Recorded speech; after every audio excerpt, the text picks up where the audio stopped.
Κάθε φορά που ανοίγεις το στόμα σου κάτι μετακινείται, όχι μόνο ο αέρας μπροστά σου, η ίδια η τροχιά της πραγματικότητάς σου. Μία φράση, ένα «δεν μπορώ», ένα «πάντα μου συμβαίνει αυτό» και το σύστημα αρχίζει να οργανώνεται γύρω από αυτή τη δήλωση, σαν να πάτησες έναν διακόπτη που δεν γνώριζες ότι υπάρχει. Νομίζεις ότι απλώς μιλάς. Όμως κάθε λέξη είναι κατεύθυνση, κάθε πρόταση είναι εντολή. Σου έχουν πει ίσως «πρόσεχε τι λες», αλλά κανείς δεν σου εξήγησε γιατί. Γιατί οι λέξεις δεν είναι αθώες, δεν είναι απλώς ήχοι που διαλύονται στο χώρο. Είναι δονήσεις με πρόθεση και η δόνηση δεν χάνεται, οργανώνει. Εδώ βρίσκεται το παράδοξο. Δεν χρησιμοποιούμε απλώς τις λέξεις. Οι λέξεις μας προγραμματίζουν. Επαναλαμβάνεις μια ιστορία για τον εαυτό σου αρκετές φορές και γίνεται ταυτότητα. Επαναλαμβάνεις μια πρόβλεψη αρκετές φορές και γίνεται εμπειρία. Οι περισσότεροι άνθρωποι μιλούν μηχανικά. Ανακυκλώνουν φράσεις που άκουσαν, φόβους που κληρονόμησαν, σενάρια που δεν διάλεξαν ποτέ συνειδητά και ύστερα κοιτούν τη ζωή τους και λένε «γιατί όλα μοιάζουν ίδια», επειδή η φωνή τους παραμένει ίδια.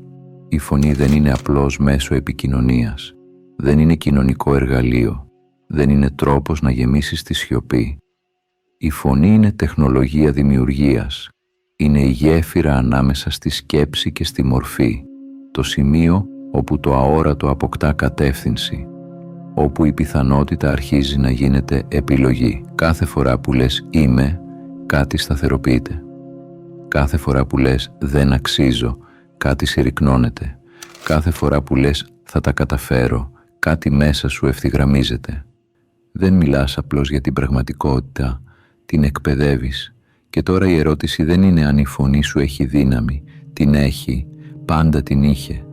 Η ερώτηση είναι, μιλάς συνειδητά ή αφήνεις το παλιό σου σενάριο να μιλάει για σένα? Ζούμε σε έναν κόσμο μορφών και νομίζουμε ότι εκεί ξεκινάει η δημιουργία, στο γεγονός, στο αποτέλεσμα, στην πράξη. Αλλά κάθε αποτέλεσμα είναι η τελευταία πράξη ενός αόρατου διαλόγου που προηγήθηκε. Σκέψου το. Πριν πεις ναι ή όχι, έχει ήδη διαμορφωθεί μια εσωτερική συχνότητα.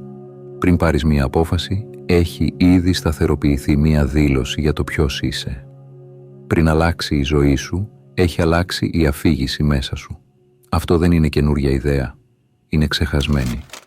Στο κατά Ιωάννην Ευαγγέλιον διαβάζουμε «Εν αρχή είναι ο Λόγος». Στην αρχή δεν ήταν η ύλη, δεν ήταν το φως, ήταν ο Λόγος. Όχι απλώς ως λέξη, αλλά ως αρχή δημιουργίας. Και πολύ πριν τη χριστιανική θεολογία, ο Ηράκλειτος μιλούσε για τον Λόγο ως τη βαθύτερη δομή του κόσμου. Μια κοσμική αρμονία, μια εσωτερική τάξη που διαπερνά τα πάντα.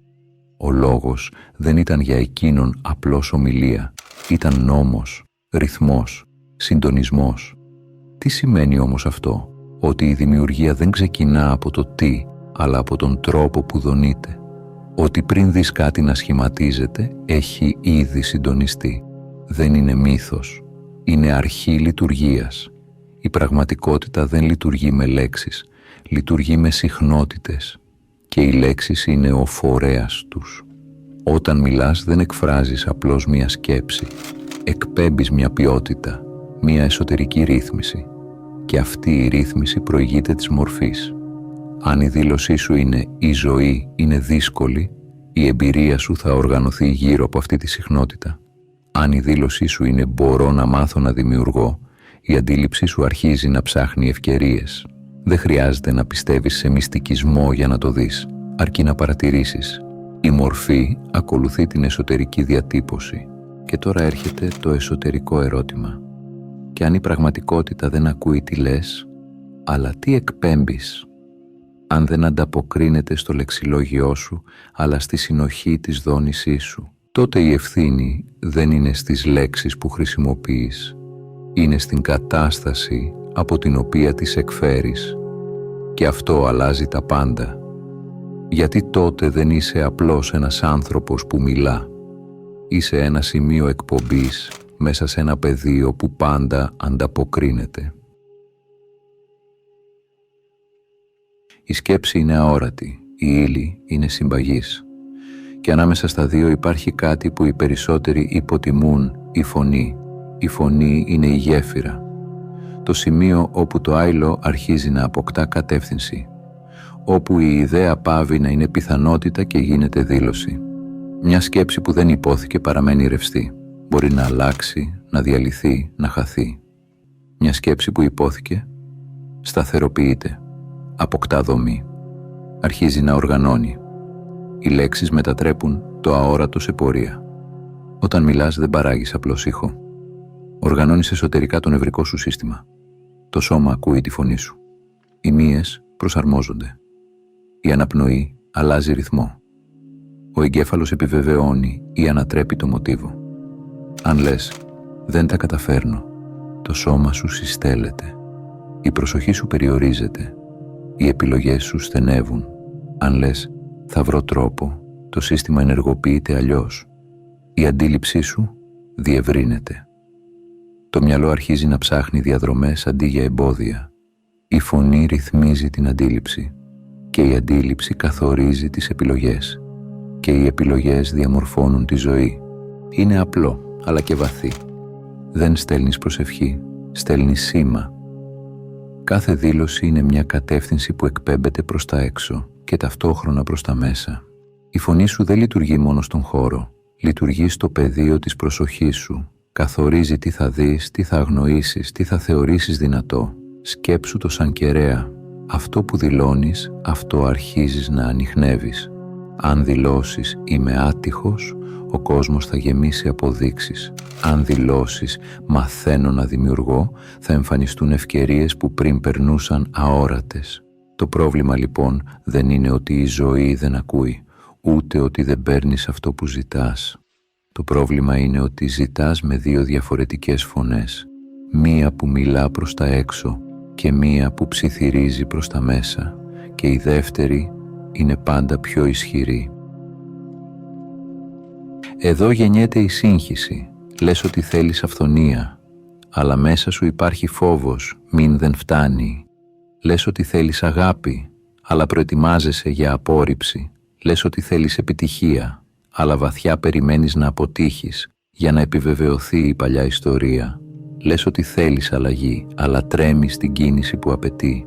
Αυτό δεν είναι αδυναμία, είναι ασυμφωνία, μια εσωτερική διχοτόμηση όπου η φωνή προς τα έξω δεν συναντά τη φωνή προς τα μέσα. Η εξωτερική δήλωση λέει «είμαι έτοιμος». Η εσωτερική δόνηση ψιθυρίζει «δεν είμαι αρκετός». Και τότε εμφανίζονται τα παράξενα αποτελέσματα, καθυστερήσεις, μισές ευκαιρίες, σχέσεις που ξεκινούν δυνατά και σβήνουν, όχι επειδή η ζωή σε αγνοεί, αλλά επειδή απαντά με ακρίβεια. Η πραγματικότητα δεν απαντά στις λέξεις, απαντά στη συνολική σου δόνηση. Αν το σώμα σου είναι σε άμυνα, αν η καρδιά σου είναι σε φόβο, αν ο εσωτερικός σου διάλογος είναι γεμάτος αμφιβολία, τότε αυτή είναι η συχνότητα που εκπέμπεται και αυτή επιστρέφει. Δεν υπάρχει σύγχυση στο πεδίο, υπάρχει καθρέφτισμα. Η ζωή δεν ακούει το σύνθημα που επαναλαμβάνεις, ακούει το νόημα που κουβαλάς. Γι' αυτό οι κενές επιβεβαιώσεις δεν λειτουργούν. Γι' αυτό οι μηχανικές δηλώσεις δεν μετακινούν τίποτα. Μπορείς να πεις «νιώθω αγάπη» 100 φορές. Αν όμως μέσα σου αισθάνεσαι έλλειψη, η έλλειψη είναι το σήμα. Και εδώ είναι η σκληρή αλλά απελευθερωτική αλήθεια. Δεν δημιουργείς αυτό που λες. Δημιουργείς αυτό που εννοείς. Και το εννοώ δεν βρίσκεται στις λέξεις, βρίσκεται στη συνοχή σου. Όταν σκέψη, συναίσθημα και δήλωση δεν ευθυγραμμίζονται, η δόνηση διασπάται. Και μια διασπασμένη συχνότητα δεν οργανώνει, σκορπίζει. Η δύναμη δεν βρίσκεται στο να μιλάς πιο δυνατά, βρίσκεται στο να μιλάς ολόκληρος, όχι μισός φόβος και μισή επιθυμία, αλλά καθαρή πρόθεση, γιατί η πραγματικότητα δεν τιμωρεί την ασυμφωνία, απλώς την καθρεφτίζει. Και η ερώτηση τώρα δεν είναι τι λες ότι θέλεις. Η ερώτηση είναι τι δονείται μέσα σου όταν το λες. Η φωνή χωρίς συναίσθημα είναι επίπεδο σήμα. Ακούγεται, αλλά δεν μετακινεί, Μπορείς να πεις τις σωστές λέξεις, να επαναλάβεις την τέλεια φράση, να προφέρεις την πιο δυνατή δήλωση και να μην αλλάξει τίποτα, γιατί η λέξη από μόνη της είναι δοχείο. Το συναίσθημα είναι η φόρτιση, σκέψου το σαν ρεύμα, η πρόταση είναι το καλώδιο. Το συναίσθημα είναι η τάση που το διαπερνά. Χωρίς τάση δεν υπάρχει κίνηση. Χωρίς συναίσθημα δεν υπάρχει μεταμόρφωση. Το πεδίο, η πραγματικότητα, το υποσυνείδητο, το σώμα σου δεν ανταποκρίνεται στη λογική. Ανταποκρίνεται στην ενεργειακή ποιότητα. Γι' αυτό πρέπει να διακρίνεις. Απελπισία δεν είναι πίστη. Άγχος δεν είναι προσμονή. Το ένα συστέλει, το άλλο ανοίγει. Η απελπισία λέει, το χρειάζομαι για να σωθώ. Η πίστη λέει, είναι ήδη καθοδόν. Το άγχος λέει, αν δεν γίνει τώρα, καταστράφηκα. Η προσμονή λέει, ξέρω ότι έρχεται. Και ανάμεσα σε όλα αυτά υπάρχει ένα συναίσθημα που σταθεροποιεί τη συχνότητα, η ευγνωμοσύνη. Η ευγνωμοσύνη δεν είναι ενθουσιασμός, δεν είναι ένταση, είναι σταθερότητα. Είναι η εσωτερική κατάσταση που λέει, αναγνωρίζω αυτό που ήδη υπάρχει και είμαι ανοιχτός σε αυτό που έρχεται. Η ευγνωμοσύνη δημιουργεί συνοχή και η συνοχή δημιουργεί δύναμη. Παρατήρησε το σώμα σου. Όταν μιλάς με βεβαιότητα, τι αλλάζει? Η πλάτη ισιώνει, η αναπνοή βαθαίνει, το βλέμμα σταθεροποιείται, το νευρικό σου σύστημα ρυθμίζεται σε άλλη συχνότητα και όταν λες κάτι που είναι αληθινό για σένα, η φωνή βαραίνει, αποκτά πυκνότητα, δεν είναι απλός ήχος, είναι παρουσία. Όλοι μπορούμε να το αισθανθούμε. Όταν κάποιος μιλά από αλήθεια, το νιώθεις πριν το αναλύσεις, γιατί το συναίσθημα προηγείται της λογικής. Οι λέξεις είναι το δοχείο. Το συναίσθημα είναι η φωτιά μέσα στο δοχείο. Αν η φωτιά είναι αδύναμη, η δήλωση μένει χλιαρή. Αν η φωτιά είναι καθαρή και σταθερή, η φράση γίνεται δύναμη. Δεν χρειάζεσαι περισσότερες λέξεις. Χρειάζεσαι καθαρότερη φόρτιση. Γιατί τελικά δεν είναι αυτό που λες που οργανώνει τη ζωή σου. Είναι το πώς το αισθάνεσαι όταν το λες. Θέλω κάτι καλύτερο. Θέλω να είμαι ευτυχισμένος. Θέλω περισσότερα. Περισσότερα τι? Καλύτερο πώς? Ευτυχία με ποια μορφή?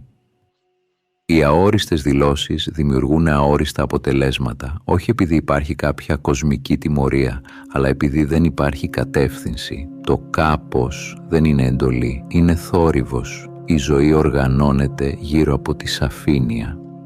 Όπως ένα πλοίο δεν κινείται με ευχές αλλά με συντεταγμένες, έτσι και η πραγματικότητα δεν ανταποκρίνεται σε γενικότητες. Σαφήνεια σημαίνει επιλογή και επιλογή σημαίνει αποκλεισμό όλων των άλλων εκδοχών.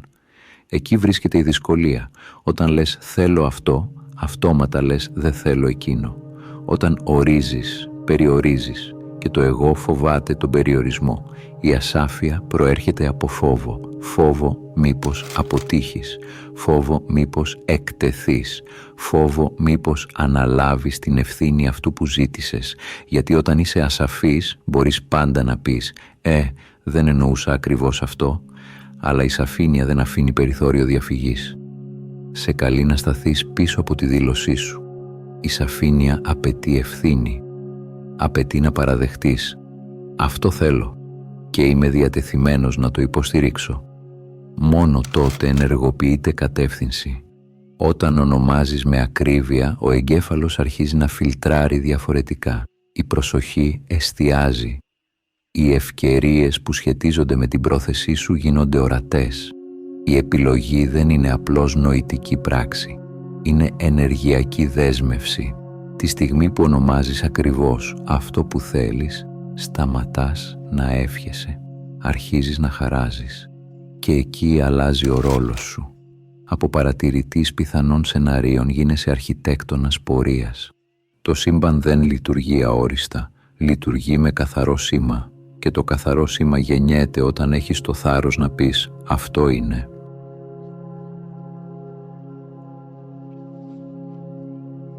Υπάρχει μια λεπτή αλλά καθοριστική διαφορά ανάμεσα στο να ζητάς και στο να δηλώνεις.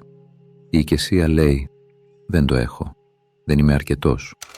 Ελπίζω κάποιος να μου το δώσει. Η δήλωση λέει «Το επιλέγω, το αναλαμβάνω, ευθυγραμμίζομαι με αυτό». Εξωτερικά μπορεί να ακούγονται παρόμοιες οι λέξεις. Εσωτερικά όμως η συχνότητα είναι εντελώς διαφορετική. Όταν οικετεύεις, εκπέμπεις έλλειψη. Το σώμα συστέλλεται, η φωνή λεπταίνει, η ενέργεια ψάχνει επιβεβαίωση. Όταν δηλώνεις, εκπέμπεις πληρότητα, η στάση σταθεροποιείται, η αναπνοή βαθαίνει, η πρόθεση αποκτά βάρος, η οικεσία προϋποθέτει απόσταση, εγώ εδώ, η λύση κάπου έξω, η δήλωση καταργεί την απόσταση, εγώ και η κατεύθυνση είναι ένα.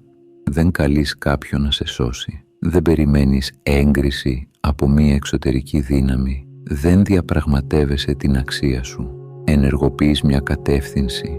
Όταν λες «επιλέγω να δημιουργήσω σταθερότητα στη ζωή μου», δεν ζητάς άδεια, συντονίζεσαι.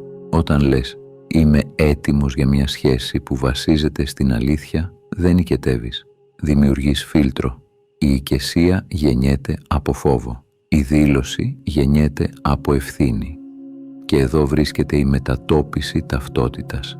Αν ζητάς από το σύμπαν σαν να είναι ανώτερο και εσύ μικρός, παραμένεις μικρός. Αν μιλάς ως μέρος του ίδιου πεδίου δημιουργίας, αναλαμβάνεις τη θέση σου μέσα του. Η δημιουργία δεν είναι διαπραγμάτευση, είναι ευθυγράμμιση. Δεν προσπαθείς να πείσεις, δεν εξηγείς γιατί το αξίζεις, δεν μπαζαρεύεις με τον χρόνο, δηλώνεις και ευθυγραμμίζεσαι με αυτό που δήλωσες. Και τότε η ερώτηση αλλάζει. Δεν είναι «θα μου δοθεί», είναι «μπορώ να σταθώ στο ύψος αυτού που επέλεξα».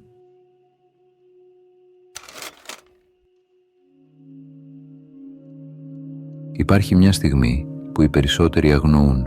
Δεν είναι η στιγμή που δηλώνεις, είναι η στιγμή μετά. Ο χώρος ανάμεσα στην πρόθεση και στο αποτέλεσμα. Εκεί δοκιμάζεται η ποιότητα της συνείδησής σου. Έκανες τη δήλωση, επέλεξες, ευθυγραμμίστηκες. Και τώρα σιωπή. Σε αυτή τη σιωπή γεννιέται είτε η εμπιστοσύνη είτε η αμφιβολία. Η αμφιβολία είναι εσωτερική διακοπή σήματος. Είναι σαν να λες «ναι, αλλά μήπως όχι, μήπως δεν αξίζω», και κάθε μήπως αποδυναμώνει τη συχνότητα που μόλις εξέπεμψες. Σκέψου έναν σπόρο, τον φυτεύεις και την επόμενη μέρα τον ξεθάβεις για να δεις αν ρίζωσε, τον ξαναφυτεύεις και μετά από 2 μέρες τον ξαναξεθάβεις. Δεν του δίνεις χρόνο, δεν του δίνεις σταθερότητα, δεν του δίνεις χώρο για να δημιουργήσει.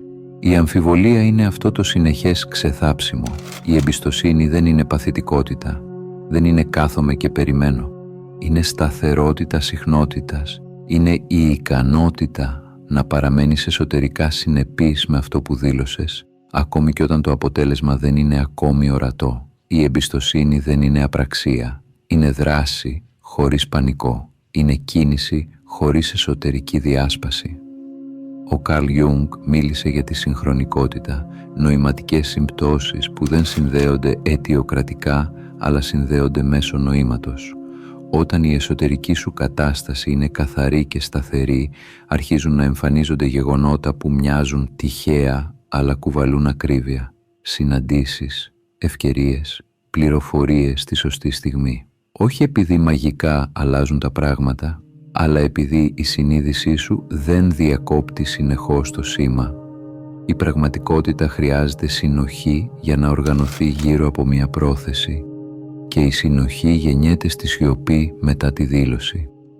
Όταν σταματάς να επαναδιαπραγματεύεσαι την επιλογή σου, σταματάς να στέλνεις αντιφατικά μηνύματα.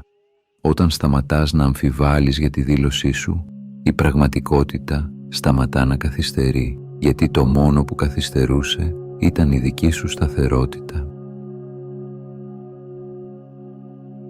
Πολλοί ζητούν, λίγοι μπορούν να δεχτούν. Το να δηλώσεις είναι δύναμη, το να λάβεις είναι ωριμότητα, γιατί η λήψη δεν είναι στιγμιαίο γεγονός, είναι κατάσταση ταυτότητας.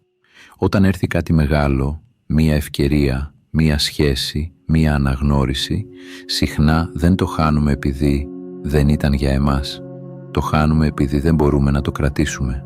Αρχίζουμε να αμφιβάλλουμε, να υπεραναλύουμε, να αποσταθεροποιούμαστε. Και τότε, σχεδόν ασυνείδητα, το σαμποτάρουμε. Γιατί? Επειδή η εξωτερική πραγματικότητα αναβαθμίστηκε πιο γρήγορα από την εσωτερική μας ταυτότητα.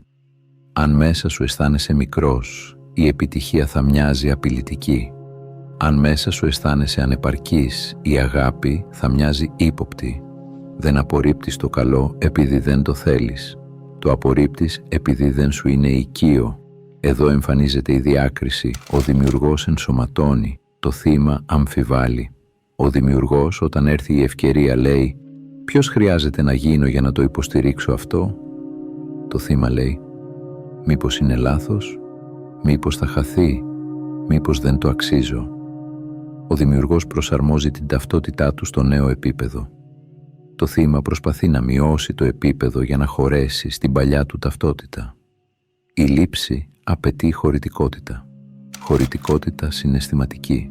Χωρητικότητα νευρικού συστήματος. Χωρητικότητα αυτοεικόνας. Μπορείς να αντέξεις την επιτυχία χωρίς να νιώσεις ενοχή. Μπορείς να αντέξεις την αγάπη χωρίς να την τεστάρεις. Μπορείς να αντέξεις την αυθονία χωρίς να φοβηθείς την απώλεια. Δεν λαμβάνεις επειδή μίλησες, λαμβάνεις επειδή μπορείς να το υποστηρίξεις. Η δήλωση ανοίγει την πόρτα. Η ταυτότητα αποφασίζει αν θα μείνεις μέσα. Και η πραγματική ερώτηση δεν είναι αν θα έρθει, είναι αν έρθει αύριο, είμαι έτοιμος να το κρατήσω. Υπάρχει μια στιγμή που όλα αλλάζουν. Καθώς μιλάς, δεν απευθύνεσαι σε κάτι έξω από σένα. Δεν περιμένεις απάντηση από μια απόμακρη δύναμη. Είσαι έκφραση του ίδιου πεδίου. Το σύμπαν δεν είναι άλλος. Είσαι εσύ και εσύ είσαι αυτό. Σκεφτείτε την κοσμική σου προέλευση, όπως είπε ο Καρλ Σάγκαν «We are star stuff». Κάθε άτομο φέρει μέσα του το υλικό των αστέρων. Κάθε λέξη που εκφέρεται φέρει τη δόνηση της ίδιας ύλης που σχημάτισε γαλαξίες. Η φωνή σου δεν είναι μόνο ανθρώπινη, δεν είναι μόνο λόγος και ήχος, είναι κοσμική λειτουργία. Η συχνότητα των λέξεων σου αντανακλάται στον ιστό του χρόνου και της ύλης. Όταν εκφέρεις την πρόθεσή σου δεν ζητάς ή διαπραγματεύεσαι μόνο, συντονίζεσαι με την ίδια διαδικασία που δημιούργησε τον κόσμο. Κάθε αναπνοή, κάθε δόση συνείδησης, κάθε επιλογή λέξης είναι μικρογραφία της δημιουργίας. Η δύναμη δεν βρίσκεται σε εξωτερικές δυνάμεις, βρίσκεται στο να θυμηθείς ποιος πραγματικά είσαι, στο να μιλάς όχι σαν να απευθύνεσαι, αλλά σαν να είσαι η ίδια η διαδικασία που ακούει, ανταποκρίνεται, διαμορφώνει. Και τότε η κορύφωση γίνεται ξεκάθαρη. Η φωνή σου δεν είναι απλά ήχος, δεν είναι μόνο λέξεις, είναι η γέφυρα ανάμεσα στο ανθρώπινο και το κοσμικό. Η φωνή σου είναι το σημείο όπου το σύμπαν αποκτά αυτοσυνείδηση. Εσύ, μέσα από τη δήλωση, γίνεσαι η ίδια η λειτουργία της δημιουργίας και κάθε λέξη σου γίνεται το παλμό ενός κόσμου που θυμάται ποιος είναι. Το σύμπαν δεν είναι άλλος, είναι εσύ και εσύ είσαι αυτό. Σκέψου την κοσμική σου προέλευση. Όπως είπε ο Καρλ Σάγκαν, είμαστε αστερόσκονοι. Κάθε άτομο φέρει μέσα του το υλικό των αστέρων. Η συχνότητα των λέξεων σου αντανακλάται στον ιστό του χρόνου και της ύλης. Όταν εκφέρεις την πρόθεσή σου δεν ζητάς ή διαπραγματεύεσαι μόνο, συντονίζεσαι με την ίδια διαδικασία που δημιούργησε τον κόσμο. Κάθε αναπνοή, κάθε δόση συνείδησης, κάθε επιλογή λέξης είναι μικρογραφία της δημιουργίας. Εσύ, μέσα από τη δήλωση, γίνεσαι η ίδια η λειτουργία της δημιουργίας και κάθε λέξη σου γίνεται ο παλμός ενός κόσμου που θυμάται ποιος είναι. Και κάπου εδώ ήρθε η ώρα να συνοψίσουμε. Η φωνή σου δεν είναι απλώς ήχος, είναι δόνηση που διαπερνά το πεδίο, συχνότητα. Δεν είναι μόνο λογική δήλωση, είναι φόρτιση ενέργειας, αίσθημα που ζωντανεύει τις λέξεις σου. Συναίσθημα δεν είναι ασαφείς ευχές, είναι ξεκάθαρη επιλογή, σαφήνεια. Δεν είναι προσμονή ή φόβος, είναι εμπιστοσύνη στη ροή που δημιουργείς, σταθερότητα. Εμπιστοσύνη δεν είναι μόνο να ζητάς, είναι να μπορείς να κρατήσεις, να ενσωματώσεις, να ζήσεις αυτό που εκπέμπεις. Λήψη. Και τώρα η πρόκληση. Το ερώτημα δεν είναι αν σε ακούει η πραγματικότητα, σε άκουγε πάντα. Το ερώτημα είναι, τι θα δηλώσεις από εδώ και πέρα? Αν νιώθεις ότι ήρθε η στιγμή να μιλήσεις από ευθυγράμμιση, γράψε στα σχόλια «Εκπέμπω συνειδητά». Κάθε λέξη σου από εδώ και πέρα δεν είναι απλώς λόγος. Είναι ενέργεια, είναι δημιουργία, είναι το σύμπαν που απλώς θυμάται τον εαυτό του μέσα από σένα. Αν έφτασες μέχρι εδώ, θέλω να σου πω ένα μεγάλο ευχαριστώ που ήσουν συνοδοιπόρος στο ταξίδι μου. Αν έμαθες κάτι καινούριο από αυτό το βίντεο, μπορείς να κάνεις εγγραφή, να πατήσεις like ή να αφήσεις κάποιο σχόλιο.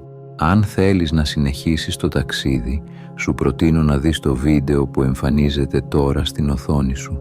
Από όποιες συντεταγμένες του κόσμου κι αν μ' ακούς, να προσέχεις τον εαυτό σου και να πας στο καλό.